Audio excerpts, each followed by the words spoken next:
Integrated pest management is where you use different methods of pest management to keep them to levels that will cause no economic injury to your crops.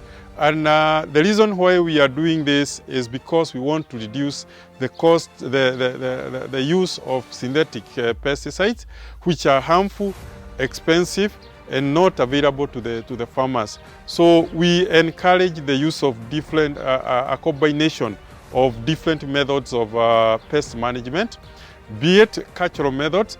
These are the normal agronomic practices that we carry out on the farm, which sometimes, if not done, will encourage some pests to come into your farm. Those are like proper soil cultivation, weeding, things like soil fertility management, things like crop rotation. All those, if not well done, will encourage the buildup of pests in your farm, and you'll have problems. The other method that we encourage is what we call the physical method. Sometimes you find that there is only one caterpillar in your kale plant. You don't have to go and get a lot of chemical to play. You just crush it. And we also use things like traps. We use like baits.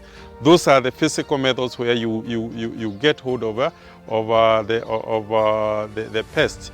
The other method is behavioral method, where you change the behavior of a pest. And here we normally use barriers. We put barriers, or we plant what we call attractants and repellents. So the repellent will chase away the pest, while the attractant will attract the pest to one crop and now leave your target crops aside. So that is the behavioral. The other method is what we call the biological, the use of predators, parasitoids and all that, where we use living organisms to manage the others. That is a biological system. And lastly, we use the chemical method, because at the integrated pest management, we don't say that we don't use chemicals, but we only use chemicals that are allowed in organic agriculture. And basically, those that are of copper-based, those that are copper-based. And we also encourage the use of what we call botanical pesticides. We have been doing research on plants that have pesticidal properties, and farmers can use them because they kill the pests just like any other pesticides that are in the market. So here I'm holding one of the physical methods or behavioral method. This is a trap. It's called a delta trap, and inside here there is a pheromone.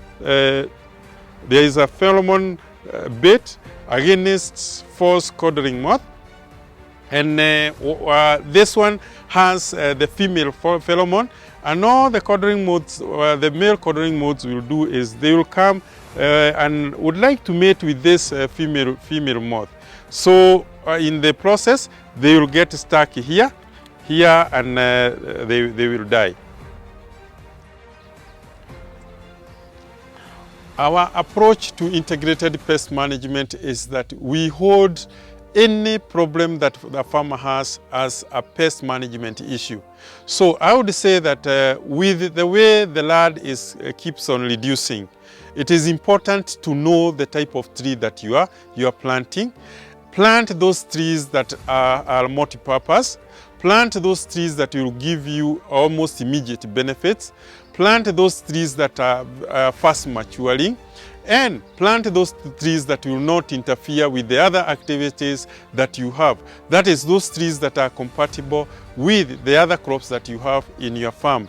Plant those trees that are going to take care of the other crops that you have in your farm. So, and plant all those trees that will not promote pests in your farm. So it is important to integrate the appropriate trees in your farm instead of planting tree for the sake of planting. Farmers don't have a lot of land to do pure forestry, so we are encouraging them to practice mixing of trees together with other agricultural practices. Here we promote mainly the growing of fruit trees. We have got over 25 fruit tree seedlings, and our main activity here is to layer the seedlings for the farmers, good seedlings that farmers can use, so that they can grow their fruit trees. We have been able to help over 10,000 farmers with the fruit trees in different parts of the country, and they are quite happy, and some of them are really reaping a lot of benefits from our project.